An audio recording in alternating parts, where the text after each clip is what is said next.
Iran और Israel के बीच दुश्मनी का किस्सा किसी से छिपा नहीं है। दोनों ही देश शाख की लड़ाई में एक दूसरे को नुकसान पहुंचाने का मौका बिल्कुल नहीं छोड़ते हैं। ईरान ने इस जंग में इजराइल के खिलाफ अपना रुख शुरू से साफ किया है, फिर चाहे वो जंग में हमास का समर्थन करने की बात हो या फिर नेतन्याहू को खुली धमकी देने की। वहीं इजराइल जो जंग में गाजा को बुरी तरह से तबाह करने की कगार पर है, वह भी ईरान को नुकसान पहुंचाने के मामले में पीछे नहीं रहता है। हाल ही में ईरान के प्रमुख गैस पाइपलाइन पर 2 जबरदस्त हमले हुए थे, जिसमें कि पाइपलाइन पूरी तरह से तबाह हो गई थी। इस भयंकर हमले का आरोप ईरान ने इजराइल के सर पर मढ़ा था, लेकिन ये बात साफ नहीं हो पाई कि यह हमला कैसे हुआ और किसने किया। ये बात किसी से छिपी नहीं है कि इजराइल और हमास जंग में ईरान के सपोर्ट से नेतन्याहू किस कदर चिढ़े हुए हैं।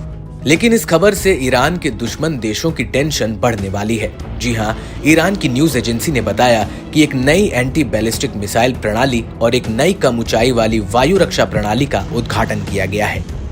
इन मिसाइलों को ईरान के रक्षा मंत्री ब्रिगेडियर जनरल मोहम्मद रजा अश्तियानी की उपस्थिति में उद्घाटन किया गया। नई एंटी बैलिस्टिक मिसाइल प्रणाली को अरमान नाम दिया गया है, जबकि कम ऊंचाई वाली वायु रक्षा प्रणाली का नाम अजार्क्स रखा गया है, जिसका मतलब है बिजली। रक्षा मंत्रालय ने दावा किया है कि नए मिसाइल सिस्टम देश के डिफेंस सिस्टम में शामिल होने के बाद ईरान की वायु रक्षा क्षमताओं को काफी बढ़ा देंगे। रक्षा मंत्री ने कहा कि अरमान और अजार्क्स सिस्टम कम से कम समय और फासले पर लक्ष्य पर हमला कर सकते हैं और उसे तबाह कर सकते हैं। ये प्रणाली बहुत तेज है और 3 मिनट से भी कम समय में ऑपरेशन को अंजाम देने के लिए तैयार हो जाती है और रक्षा के लिए एक विश्वसनीय कवर प्रदान करती है। बता दें कि अरमान एयर डिफेंस सिस्टम को अलग अलग रडार के साथ 2 मॉडल्स में पेश किया गया है।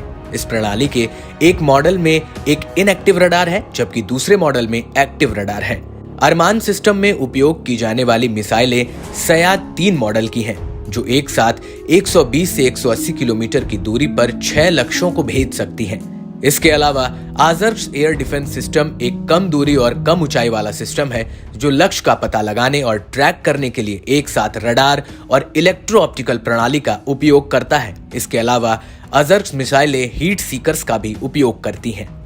जंग से क्षेत्र में बढ़ते तनाव के बीच ईरान का अपना डिफेंस सिस्टम को मजबूत करना यकीनन इजराइल और उसका समर्थन करने वाले देश यानी अमेरिका की टेंशन बढ़ाने वाला है। साथ ही ऐसा करके ईरान एक कड़ा संदेश भी दे रहा है कि वो पीछे नहीं हटने वाला है।